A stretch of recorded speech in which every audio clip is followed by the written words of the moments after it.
And welcome to the United Community Channel. My name is Jack, and this is your match preview for Nottingham Forest versus Manchester United. And a very important game coming up for United in a number of different areas and a number of different reasons. But I think the main one, more than anything else, is obviously off the back of a very impressive and a very needed, or a much needed win against Villa the other night. We now need a bit of consistency. And so for that reason alone, this game against Nottingham Forest on the weekend is going to be a very, very important one. We need the right Manchester United to show up. We need the right mentality. So we're going to talk a couple of different topics in relation to United. We're going to talk about Nottingham Forest as well. We'll do our predicted 11 and score predictions as well. So get your comments into the chat. Smash a like on the video if you haven't already done so. All the usual stuff. Hit subscribe, bottom right hand corner if you're new as well. We'll also be talking a little bit of Manchester United news after our match preview. Some potential movement around João Neves. United, some interesting stories coming out around Ineos and the Glazers, and they're legally bound not to criticise each other publicly, which is, an interesting one. We'll talk about that. We'll talk about Andre Onana going to the AFCON as well, and plenty more as well in terms of ins and outs, because we're getting very close to the January transfer window being open as well. So get your comments in below as usual, guys. But look, we're going to start off with our match preview. And look, I want to talk first and foremost about the upcoming game. And obviously, look, we had a very, very positive win against Villa the other night, coming from 2 goals down to win 3-2. But outside of that, I thought it was a very professional performance. I thought it was probably one of the best best games of football we've played so far. And again, like I said, we need consistency. Now, I suppose if we're being hypercritical, and we can be hypercritical because, one win against Aston Villa doesn't mean we're the finished article by any stretch. So, you have to be realistic in these terms as well. But the defending the other night wasn't good enough. Now, it might have only been a small portion of the game, but I thought our defence looked shaky for, 10 or 15 minutes. And the defending needs to improve, and not just on the back of last night's or the last game against Villa, but I think throughout the entirety of the season so far, United's defending hasn't been up to scratch. Like we were saying the other day, United have had, I think, is it 9 centre-back pairings so far this season, which is just mind-boggling when you think of it. So it does lend to the idea that there's not an awful lot of consistency when it comes to, starting 11s and so on and so forth, especially at the back. And I think probably the most consistent player we've had so far, besides Harry Maguire, obviously he's out being injured, is Johnny Evans. And, I think the last 2 games have shown the bit of quality that Johnny Evans has. And I think, my concern with Johnny Evans is at the age that he's at. Well, look, he's 35 years of age, but can he play, the amount of games that are being asked of him over this busy Christmas period? That's the one concern. We did hear interviews from Lisandro Martinez today. Some really positive news coming out. He's saying that he's not far away from coming back. And I think Ten Hag gave the timeline of maybe the middle of January sometime. So the quicker we can get him back as well, the better. Owen says it in the chat there as well. He says, Lisandro coming back soon. He can help fix it. Absolutely he can. Because I think he's probably the best ball-playing centre-back that we've got at the club, in terms of progressing the ball out from the back and, getting it up the field and so on and so forth. But if we're getting back to the nuts and bolts of it, the defending has to improve. Now, I'm not a big fan of, as you all know, anyone who's been watching, consistently over the course of the season, I'm not a huge fan of playing right backs at left full. The only one that was ever good at that was Dennis Irwin, and he's long retired. So I would like to see, let's hope Luke Shaw's back. We will find out tomorrow when Ten Hag does his press conference whether Luke Shaw is going to be back available or not. But I'm not a big fan of Delort playing at left back. I thought he looked very shaky in the first half, gave the ball away on numerous occasions because he has to come inside on his right foot, kind of playing it inside, gave it away. I thought he's Now, second half, he played well, I thought, like everybody did. But small little individual errors that can lead to goals. Like you look at, say, the free kick came down his side. I know he wasn't the one that gave the free kick away, but I would like to see us, if at all possible, getting back to, to playing left back at left back if possible. I would rather see Reguilon play at left back than Delot play at left back. But again, let me know what you think. I know Reguilon is only a backup to Luke Shaw, but I still would prefer to have a natural left-footed left back playing, in the correct position.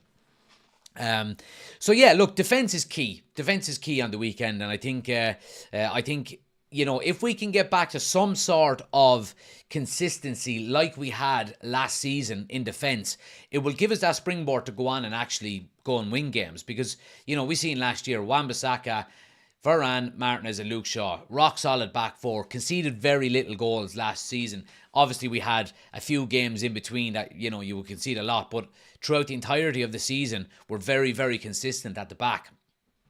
And I think if we can get back to some sort of consistency like that again with this back four or whatever back four we do play, I think it'll give us the opportunity to go on and win games.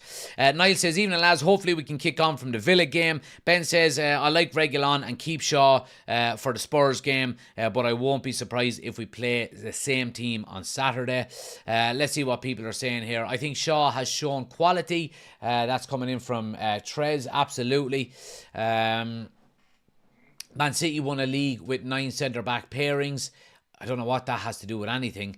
Dave says, what's the story? Tough on Saturday. Hopefully we get a win. Yeah, look, I mean, you seen last season, we tended to be playing the team each week that sacked their manager the week before. I think we got 4 or 5 teams. We played them the week after they sacked the manager. And I don't care what anyone says, there is that new manager bounce. It is a thing. As we've seen with Nottingham Forest on the weekend, getting a really good win.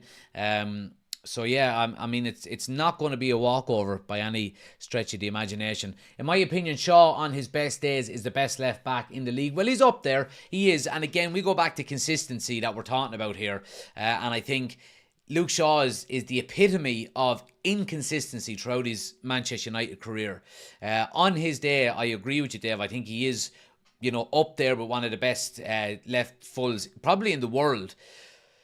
But his inconsistency has let him down too much. It really has. But again, I go back to what I've said previously. I would rather have Luke Shaw playing at left back, having an off day, than a half-decent Delot playing left-back. I just think there's no comparison. But yeah, we do need to see a little bit more consistency with Luke Shaw. He had a great season last year. He has played well this season as well in the games, that he hasn't been injured for. So let's hope we can get back to, some form of that as well. Oshin says, yes, 100%. Square pegs in square holes. Absolutely. Niall says, I'd be going with Reguilon. He looked promising before his injury. He did. I was impressed with him as well. And Martin is in there as well. Good to see you, Martin. Smash a like on the video, guys, if you haven't already done so. Appreciate it. Hit the follow button and the subscribe button if you're new as well. Moving it on then, guys, I want to talk about midfield as well. And obviously we've seen changes to the midfield on or the other day. I can't even remember what day it is. We're in that period in between Christmas and New Year's now where I don't even know what day it is. So we've seen changes to the midfield a few days ago against Villa, and we were saying before the game, weren't we, that 3 very similar types of players, because, you had Manu, Eriksen and Bruno, all like to get on the ball, all like to play football. We don't have that big physical presence in there. And I think it worked. You see the amount of chances we created. And the main point I want to talk about here is I think Eriksen is key. I really do. And we heard Paul Scholes talk about it today. He done an interview. Well, maybe not today. He done the interview, since the Villa game. He said Eriksen could be the key to unlocking Rasmus Højlund and his ability to score goals. And I really do agree with him, I have to say. Eriksen was so good the other night. I think just behind Garnacho, because he scored 2 goals, I thought Eriksen was up there with man of the match. Now, he does have his limitations. He made the third man run a number of times. I think twice he actually got in behind Villa's high line and was in one-on-one. But because Villa were playing such a high line, he had 30, 40, 45 yards to run to the goal, and he's caught so quickly. He hasn't got the pace, But what that does do is that advances us up the field and takes the pressure off of the defence. I thought he was really good. The one criticism I have with Eriksen is, for the love of God, how can you still not beat the first man with corners? He's doing it since he was at Spurs. He cannot beat the first man when he's swinging in a corner. I don't know what it is, but I think the positives that Eriksen gives us massively outweigh the negatives of maybe a lack of physicality, maybe aerial presence. I think on the ball, Eriksen in there, it really does give us that kind of identity of the way we know Ten Hag wants to play. Getting the ball on the deck, progressive football up the field, fast transitions, all that kind of stuff. I think Eriksen is key. Let's see, no shout out for Sive, the Scouser. You've changed, man. What did I miss a message? I don't know, did I? Oh, sorry, I don't know. Just realised comment didn't post, my bad. All right, there we go. Apologies. Sive the Scouser, thanks for watching. Hopefully someday you'll support the real Reds. But I believe your dad's working on it. Chris is in as well. Good to see you, Chris. Let's see. Will they re-sign Lee Sharp? No, they won't. Let's see. Highland is a waste of money. Simple, says Robert. Nonsense. Absolute nonsense. And Andrew says Spurs are bottling it. That must mean Spurs are losing at the moment. Let's have a look. Oh, they are. They're 2-0 down before half time. Yeah, Spurs are going to bottle that top four, I think, are they? I mean, what way is the table looking for them now? Yeah, it has them in 5th, 36 points. I mean, it's good for us. Good for us. That only puts us 5 points behind them. It does put Brighton a point behind us as well. So happy days, happy days. That's good for us. I do think Villa will probably fall away throughout the entirety of the season as well. So, I mean, top four is on. It's going to be difficult. I don't think we're probably going to get it. But it's there for the taking if we can capitalise on other teams, messing up. Anyway, yeah, let's talk about Nottingham Forest for a minute, guys. And obviously, they have had, or they do have a new manager, and, Nuno Espirito Santo coming in. I rate him as a manager. I think he's a good manager. I think, when... he didn't have a good time at Spurs, but I think he done really well with Wolves. But look, I mean, Nottingham Forest come into the game in 16th place on 17 points from 19 games. And look, they have had the new manager bounce. It was a really good performance from them against Newcastle the other day. And, going to St. James's Park is not an easy place to go at the moment. We've seen that. We're prime examples of it. So United really need to be on it. And even the games before it, I mean, they narrowly lost to Bournemouth. Obviously, Spurs beat them quite easily. They drew 1-1 with Wolves before that. Fulham beat them 5-0. But Nuno's coming in. He's looking to galvanise. And this new manager bounce is not something that lasts maybe, one game. It tends to last 2-3 games, and that's the reason why we see teams on a consistent basis getting rid of managers at certain periods throughout the season. Whether it be coming into an international break just before, managers tend to get sacked because the new manager comes in. It gives them a week and a half on the training ground before you've got a game. And Nottingham Forest pulled the trigger coming into the busy period, and so far, it has worked because, he's won his first game in charge. So we really do have to be on it. Now, look, Newcastle are in a bit of a decline at the moment as well. I said it from the start of the season. I don't think Newcastle were, going to last the pace, especially with them being in Europe. Now, they are gone out of Europe. I don't think they have the depth in their squad. They probably will go into the transfer market. But, I mean, look, they're sitting in 9th place at the moment in the Premier League. And there is big pressure on Eddie Howe. But you still have to go there and get the job done. And that's what Nottingham Forest done last week. Let's see. Niall says, table doesn't look great for us on goal difference. -4 is desperate. Yeah, look, I agree with you 100%, Niall. Again, look, if we can put in more performances like we did on the weekend or against Villa without conceding the goals, then you'll see that, quickly shoot up, but we do have to start scoring goals. Is fifth still Champions League? Heard it had changed over European performances. No, so the fact that both us and Newcastle finished bottom of the table, the fifth position is now gone. So it's not top 5 for Europe anymore, so it's only top 4 this season that will get into Champions League next year. And you know what? I think it's a good thing, because where does it stop? You know, are we going to have top 10 getting into the Champions League in 20 years' time? Even though the Champions League might be around then with this new Super League. But I still think top 4 is where it should be and where it should remain. Lots of pace on the wings, says Chris. Just took it to Newcastle. Absolutely. Alanga played really well against the Toon, says Ben. Yep, absolutely. He killed Dan Burn. And look, we know all too well about Alanga, and you know, the last thing you want to see is you know, a former player coming back to haunt you. But yeah, look, I mean, we should have enough to get the job done, hopefully. If the performance levels are at the level of Aston Villa, then we should have no problem, you know, getting a victory on the weekend against Forest. Now look, let's get into our predicted 11, and this is the 11 that I think is going to start. You know, I don't, as anyone that's watching on YouTube, you can see the title of the video is Unchanged 11 ?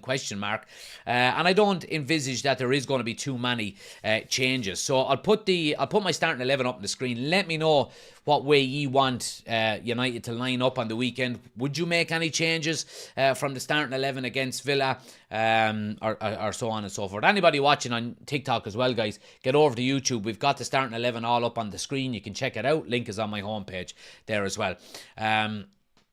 But yeah, let's have a look here, and let's get the players up on the screen. So this is what I've gone with. I've only gone with one change from the starting 11. Onana starts in goal. Wan-Bissaka at right back. I brought Luke Shaw in at left back. Again, I'm not 100% sure whether he's going to be available or not. Obviously, we will find out that in due course when Ten Hag does his interview tomorrow. And I think the centre-back pairing has to remain the same of Varane and Johnny Evans. Again, I think it's worked really well the past few games that they've played together. Midfield 3 then, like I said before, I think this is the most likely unchanged part of the team, if that makes sense. I think it's going to be Manu, Eriksen and Bruno Fernandes again. I don't see why you would change it. I think we dictated the tempo of the game last week. I think, you know, we dominated possession, and I don't see any reason why you would change, unless you're looking at wanting maybe a more physical presence coming in there with Scott McTominay. I against a team like Villa, I don't know. I don't want to see that. I think if he can dominate possession with the three of them in midfield against Aston Villa, surely to God you can do it against Nottingham Forest. And another maybe concern is maybe Eriksen is only coming back to full fitness. Does he have it in the locker to start 2 games? That could be the one maybe, you know, little downside to it. But other than that, I don't think that midfield is changing. And then up 3 up front, again, I don't see any reason why, you know, we would change it. I think Rashford played well on the left-hand side. Garnacho, of course, got 2 goals. He was man of the match. And then Rasmus Højlund is after breaking his duck in the Premier League. So, you know, we want to build some confidence in the kid as well. So I think that's going to be the forward line again. I don't see any reason why we would change it. Let's see, Ushin says, I think Rashford struggles with Delors. He doesn't trust him, and I think if Delors plays, Alanga will have him on toast, which will cause Rashford to have to double up and take him away from his natural game. It's a great point out of Ushin as well. And I think, again, we've said it on numerous occasions here, that I think the reason why, well, not the reason why, but one of the main reasons why Marcus Rashford had such an outstanding season last year was because Luke Shaw was basically playing every single game behind him at left back and was playing really well, and they struck up a really good partnership with one another. And again, we've seen, you know, the inconsistencies in terms of the back four and who's starting in what position, that of course it is going to affect, you know, the players that are playing ahead of your fullbacks, because, you know, you make these connections. Look at Varane and Casemiro, for example. They've played for 7-8 years with each other at Real Madrid or whatever it is. They know each other's game inside out. So, you know, when that little it's like in Football Manager. You know when you play certain players with each other all the time, the lines link up between the two of them. So your centre back lines, your full backs go to your wingers, your midfielders, and all that. And it's true. It really is. The more we can play, particular players consistently in the same positions, then the more of these kind of bonds and partnerships are, would form throughout the season. Niall says, I put Reguilon and Garnacho on the left with Anthony on the right. I would leave Anthony out of the team, Niall, to be honest with you. I think I love Anthony's work rate, and he loves taking on a defender, and he puts the defence on the back foot, and it takes a lot of pressure off of his own defence and his own midfield. But his end product is so non-existent. I think you're nearly playing with 10 men if he starts. Him and Scott McTominay fall into that similar category for me, I have to say. I think they just offer us nothing going forward. Scott McTominay can get on the end of a header or get into the box, and get the odd goal here and there. But he takes more away than he gives. And I think Anthony is the same. I really do. And I think the fact that Garnacho has gone in on that right-hand side and scored 2 goals, he did not look out of place whatsoever. And he hasn't played there, I don't think, ever throughout his career. I think his brother tweeted the other day that, it's the first time he's basically played there. Or since he's been in the first team, anytime he's played on the right, he's never played there in the youth system or growing up or anything like that. But he didn't look out of place against Villa, and of course he got man of the match, so I don't see any reason why we should move him at the moment. But if he plays on the left and Rashford plays on the right, I'm okay with it, no problem. But again, Rashford is going to have to put in a bit of consistency on the right-hand side and the left-hand side, whichever one he plays. Let's see, Dave says, would you agree on me thinking Evans is the only player that knows what it means to play for the badge? No, I disagree with that a little bit, Dave. I don't think so. Look, I mean, the likes of Varane coming in and Casemiro coming in and Luke Shaw and, even Aaron Wan-Bissaka, and Aaron Wan-Bissaka plays for the badge. He does it in a different way. He's a very quiet person. He doesn't rile up the crowd or slap his chest or anything like that. He just goes about his business and, tries to play, football the right way. Similarly with Luke Shaw, he seems like a shy enough kind of person. You don't have to be flying into tackles and so on and so forth. Johnny Evans has the history at Manchester United. Absolutely. Don't doubt that whatsoever.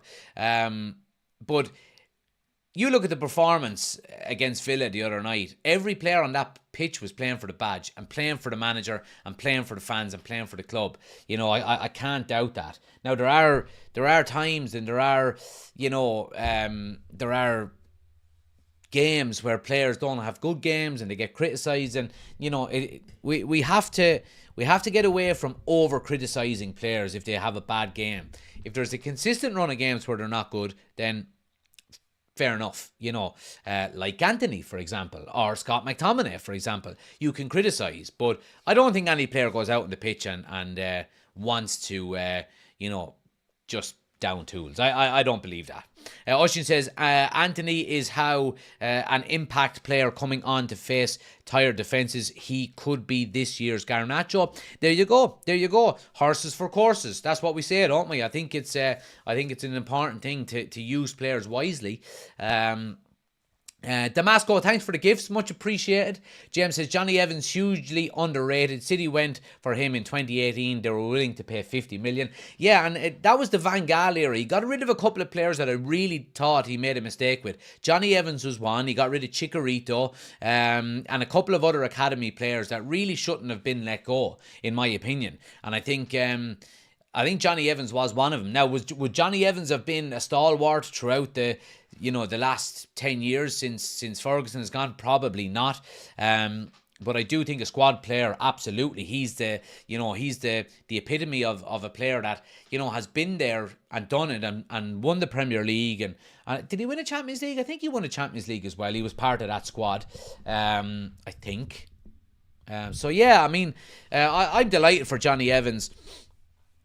He's not the future of Manchester United, of course he's not. And I think it goes to show the lack of proper investment that's gone into Manchester United. The fact that we've got Johnny Evans on a free playing centre back and playing so many games, I think that just proves that the investment in our team and from the owners hasn't been good enough, and we haven't been able to recruit players well enough. I think that's a massive reason for it. Let's see. Loving the comments, guys. Keep them coming. Loving the questions. Dean says, correct me if I'm wrong, Jack, but I think Anthony is trying almost harder than anyone. He is. Absolutely, Dean. Agree with you. 100%. The one thing I never disagree with is Anthony's work rate. He really does work hard. He really does. And, the defensive side of his game is really good as well. He's always helping out his fullback. He always looks to take on the opposition fullback and advances up the field. My issue is his end product and his output is just so bad. He what has he got? How many goals has he got? 6 goals, 7 goals in 50 games, something like that. It's just not good enough. It really isn't. And he's not assisting either. I would say one thing if he was putting it on the plate for Rasmus Højlund or Rashford or Garnacho, whoever's playing with him, but his output is just not good enough. I could go in and work. If I got my fitness levels to the levels of Anthony, I could go in and work as hard as him and put in tackles and help out my fullback and all that kind of stuff. But I would score less goals than him, So they'd be saying, what's going on here? So that's my concern with him. Oshin says, Van Gaal is a lunatic, sold half of our squad and bought quick fixes in Di Maria and Falcao. Yeah, absolutely. Oshin, he also says, and he gave the number 7 to Depay. And Phil Jones on corners. Remember that? Remember Van Gaal with Phil Jones on corners? Yeah, he was a lunatic, wasn't he? An absolute lunatic. Sens is in. Well, Jack, just joining. How's it going? All good, pal. Hope you're doing well. Chris says, Anthony was not a 10-goal scorer at Ajax. Exactly, there we go. Poor recruitment, and if we had have got Anthony for 40 million, that would be saying something, and you'd say, all right, okay, well, look, he's maybe a squad player. We got him for 40 million, no big deal. We'll just keep rotating. But the fact that we spent, 100 million euro on him is just bonkers. And again, that's not Ten Hag's fault. Ten Hag identified him and wanted him. And maybe, not maybe, Ten Hag does have to take a certain amount of the blame. But Ten Hag didn't write the cheque for 100 million. We should have got him for, I think it was 35 to 40 million at the start of the transfer window. We dragged our heels. We went for De Jong too much. And then by the time we came back in for him when we were panicking, Ajax were after selling 4 or 5 players already. And they're going, well, if you want him, you can pay us top money for him because we're stuck for players now, and there you go. Anthony was cooking with skills at Ajax. He needs his Ajax form back. Sends. Chris says, chalk it up to stupid boy from Murta. Eric Ten Hag doesn't decide on the amount. Yeah, absolutely. 3 days to the transfer window, says Oshin. Absolutely. And United for the league, says Luke. I don't know, Luke. I don't think so. Anyway, look, score prediction. Let me know your score predictions before we move on to some transfer talk. Score predictions for myself on the weekend. I mean, again, look, it all comes down to the type of Manchester United that shows up on Saturday, and that's why I'm not getting too carried away with a good win against Villa, because we've seen throughout this season that United tend to let you down. They really do. And I think we need to build some consistency. However, I think Niall was it, or somebody mentioned it in the chat there, that the goal difference doesn't look good, So I think we need to start scoring some goals. And I think if we can keep a clean sheet, like I've said on multiple occasions and multiple times, that if you keep a clean sheet, it gives you the opportunity to go on and win the game later at a later stage. I'm going to go with a 2-0 win to Manchester United. I think we'll keep a clean sheet, and I think we'll score a couple of goals. Goal scorers, I think Rasmus Højlund. I'm going to go Rasmus Højlund. Again, just out of sheer will to wanting him to score more. So I'm going to go with Rasmus Højlund to score. And I'm also going to go with Bruno Fernandes to get a goal, because I think he's due one. And the fact now that he's playing actually in that number 10 role, like he did against Villa, he's getting a lot further up the field. He's getting involved a lot more. I'm going to go with him. So yeah, that's my score prediction. But look, guys, let's move it on and let's talk a little bit about some transfers and some Manchester United news in general. And we've got some interesting reports today coming out about Ineos and the Glazers, and the fact that they're actually a part of the part of the takeover from Jim Ratcliffe. Buying it off of the Glazers, is that there is a clause in place that states they're both Ineos and the Glazers are legally bound to not criticise each other publicly. According to a 241-page document submitted to the New York Stock Exchange on Boxing Day after Jim Ratcliffe's Trawlers Limited company had officially completed its 25% takeover of Manchester United, the Times has reported that the two parties will have to keep silent about any disagreement between both of them. The exact text in the document states that Trawlers Limited has agreed not to make public statements that constitute an ad hominem attack on, criticise or otherwise disparage the sellers, in brackets the Glazers, the company, in brackets United, on their respective affiliates. Furthermore, the document submitted to the New York Stock Exchange laid out the same conditions for the Glazer family, telling them that they must refrain from any public criticism of their new investor too.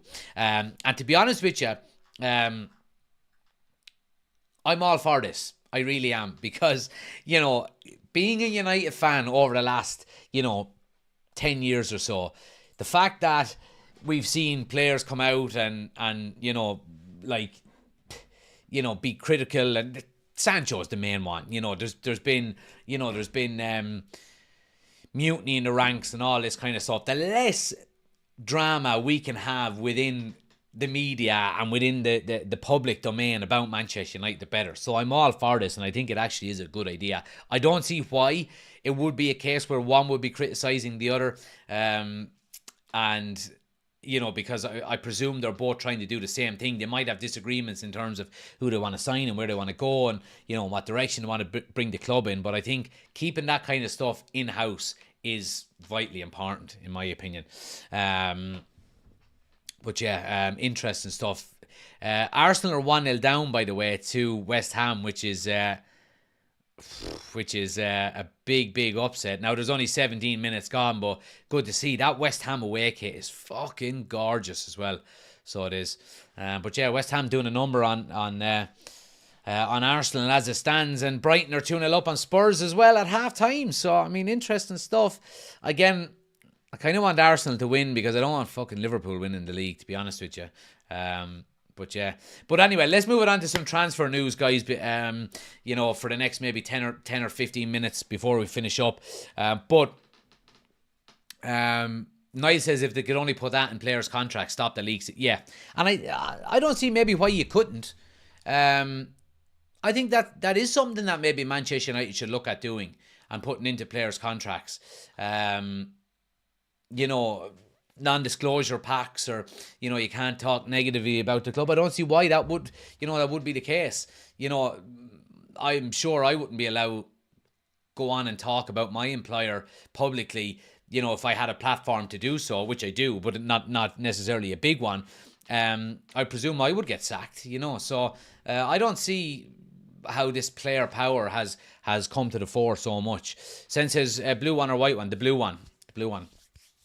But anyway, look, let's move it on. Manchester United in pole position to sign João Neves, but any deal could be about to get even more expensive. Now, this is the midfielder from Benfica, and he's one of the top young prospects in Europe at the moment in terms of central midfield, and it is an area that we're probably looking to get some youthful,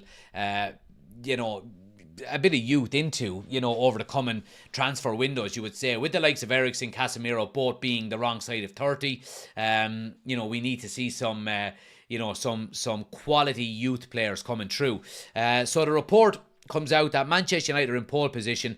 This is according to reports from two Portuguese sources.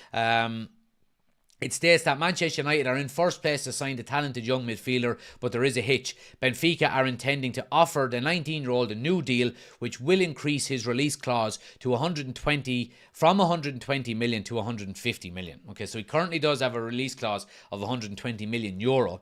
Moreover, Neves will expect to see an increase in his current wages too. The player also only recently signed a new deal in August to reflect his strong performances and to fend off a variety of circling clubs, which includes the Red Devils. The talks with his agent Jorge Mendes are ongoing, and there's optimism that a deal will be reached for him to sign a new deal as soon as the beginning of 2024. The other source then are claiming that the midfielder has no desire to exit in January, but gives United fans a glimmer of hope by asserting the Old Trafford side are the most committed to signing the player. Now look, we've seen these kind of reports come out about Manchester United targets so many times, haven't we?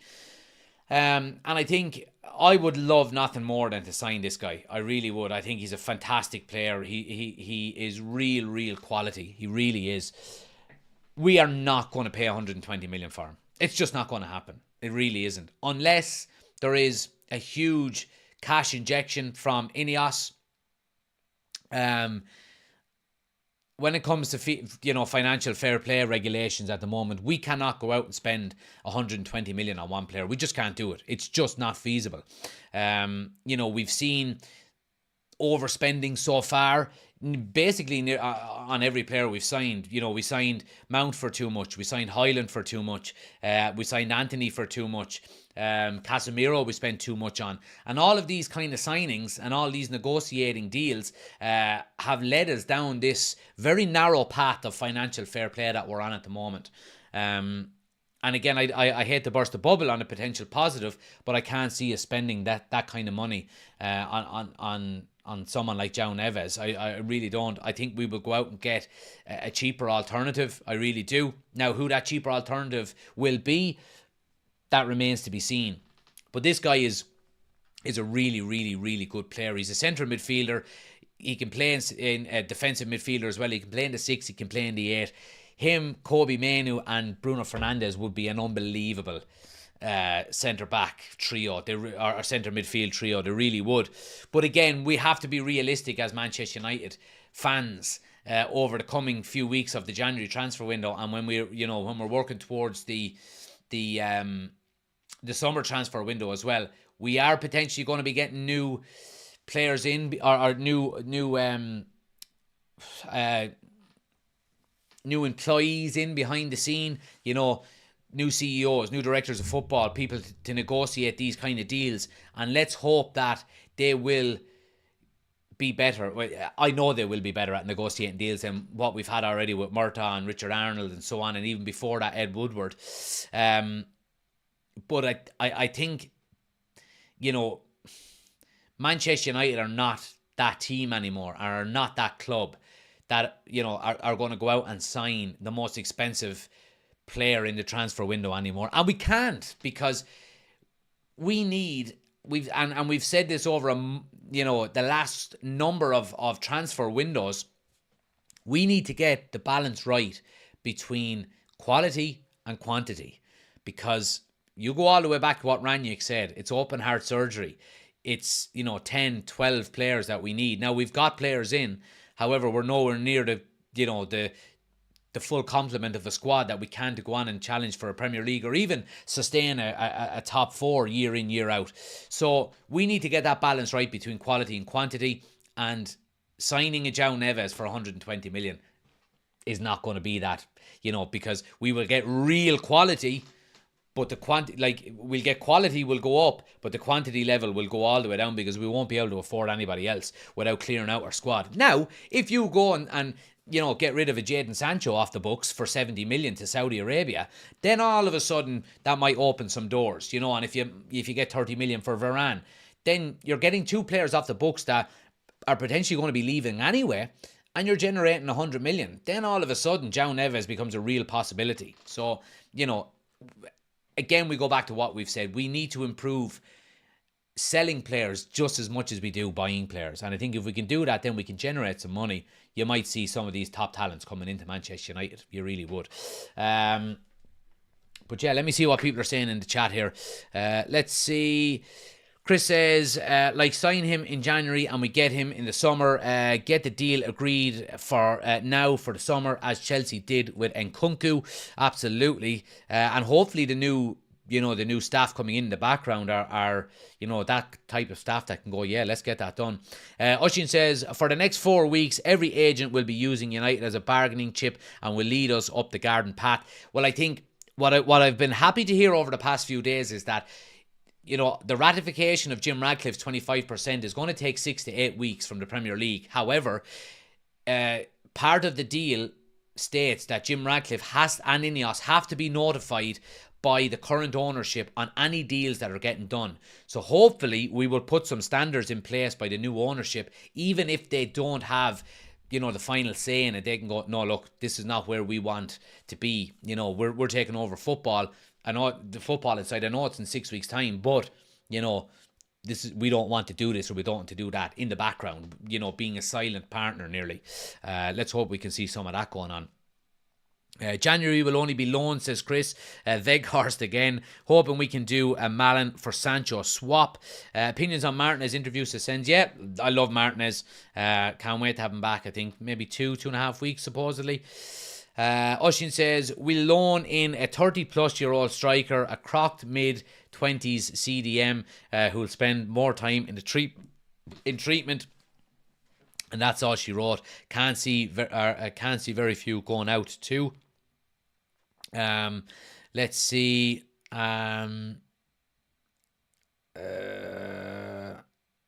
Luke says, don't mind Ragnick. It didn't take a rocket scientist to work out that one. Chris says, we actually have to buy players other teams want. We have no one anyone wants except Bruno and maybe Rashford. Okay, I get you. Yeah, I get you.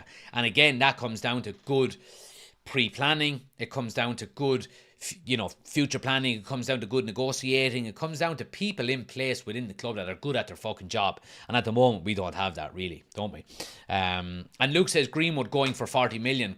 Yeah, and that could be another potential, I suppose, fund benefactor or builder, I suppose transfer kitty builder. Getafe are potentially looking, for anybody who didn't hear, Getafe are potentially looking to offer Man United 40 million to make the loan deal for Mason Greenwood permanent in this transfer window in January.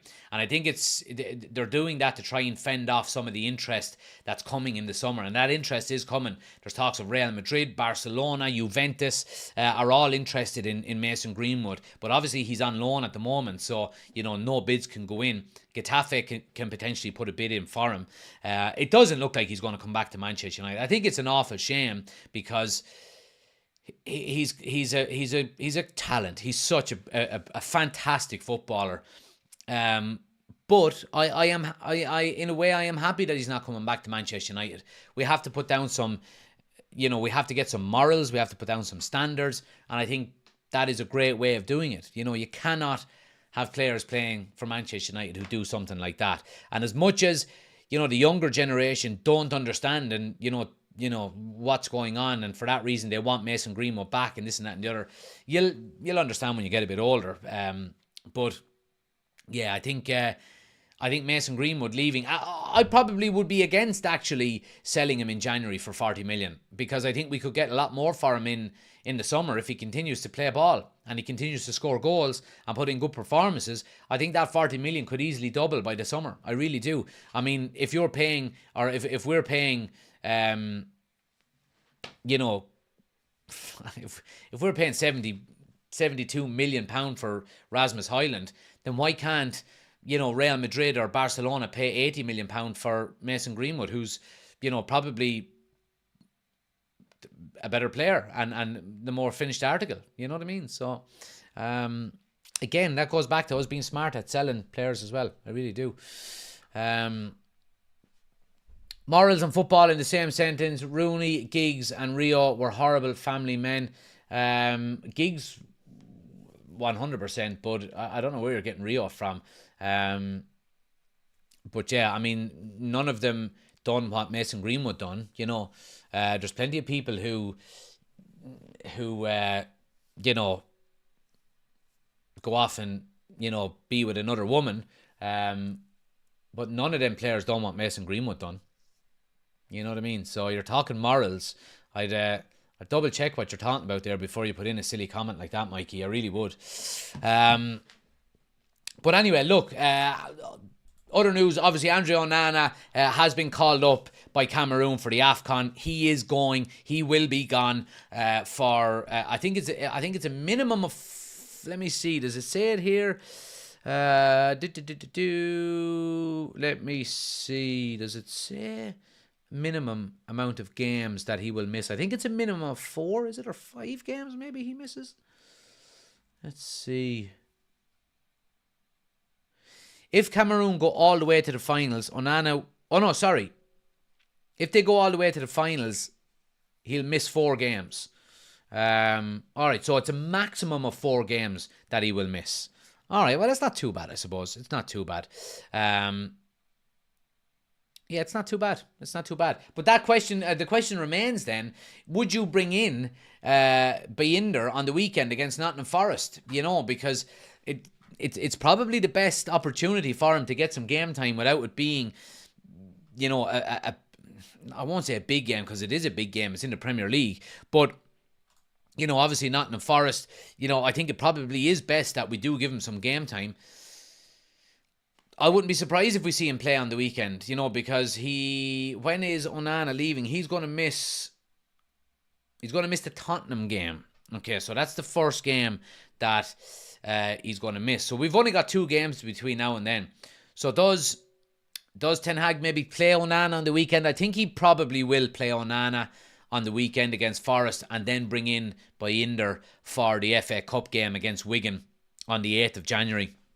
I think that's probably what he'll do, because, league position and so on and so forth. But again, look, Wigan can't be taken lightly either. FA Cup competitions, all that kind of stuff as well.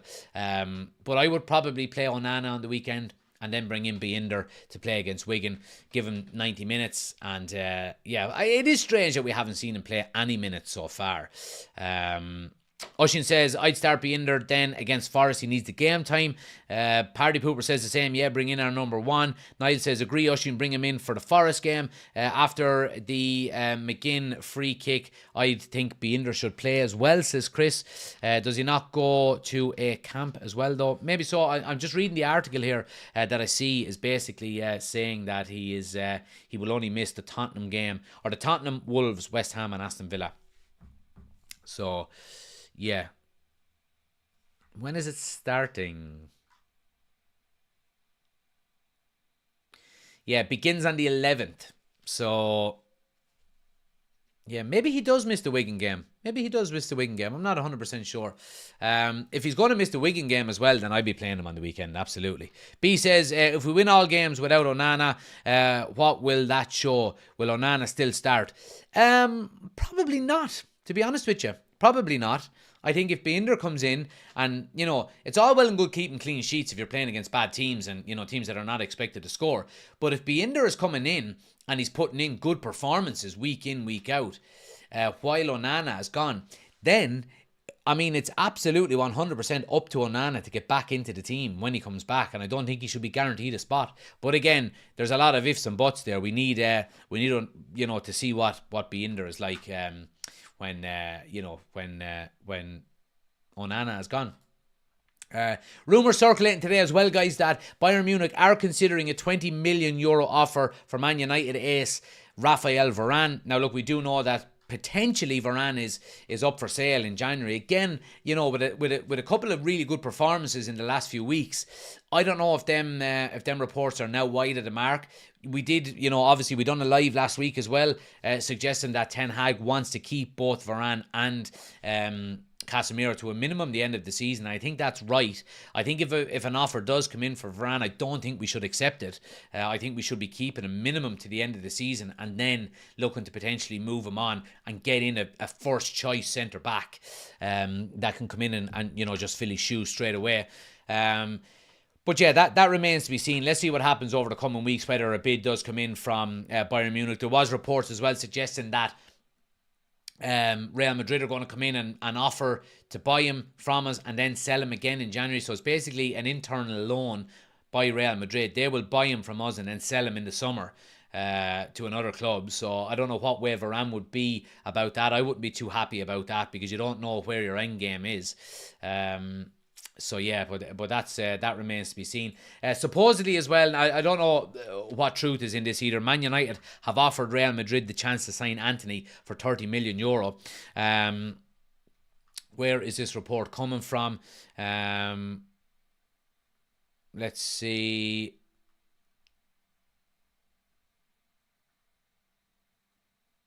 Defensa Central, which is a Dutch report. A Dutch news outlet are suggesting that Man United have offered Real Madrid the chance to sign Antony for 30 million. I think they would probably spit in their face if United went and actually done that and went, get out of here. We don't want fucking Antony. What are you talking about? What are you talking about? Antony, 30 million. I'll give you £30 and we'll take him off your hands. But other than that, you can keep him.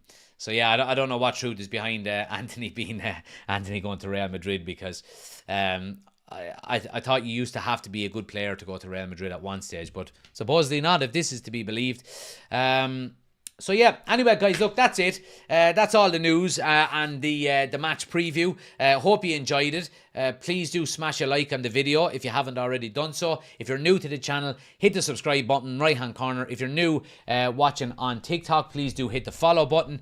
We're after breaking the 40,000 mark. We're nearly on 41,000 already in the past few days, which is great as well. And we're on the road to 10,000 subscribers on YouTube as well. So anybody on TikTok, if you're not already subscribed to the YouTube channel, we're live over there at the moment as well. We do a lot of content over there in terms of match previews, match reactions, news shows, podcasts, watch-alongs, all that kind of stuff. Get subscribed to the YouTube channel. The link is on my homepage. Once I'm finished here, just click the YouTube button, hit subscribe. Helps the channel out an awful lot. But thanks for watching, guys. I'm going to try and do another one tomorrow night. A live show, and of course we will be back then on Saturday evening for the United game against Forest, 5:30 kickoff. So we're going to be live from 5 o'clock. Hope you can join us for that as well. Hope you have a great evening. Enjoy the next few days off if you're off for the Christmas, for the New Year's, all that kind of stuff. If I don't see you tomorrow night, I'll chat to you Saturday. Have a good one and take it easy.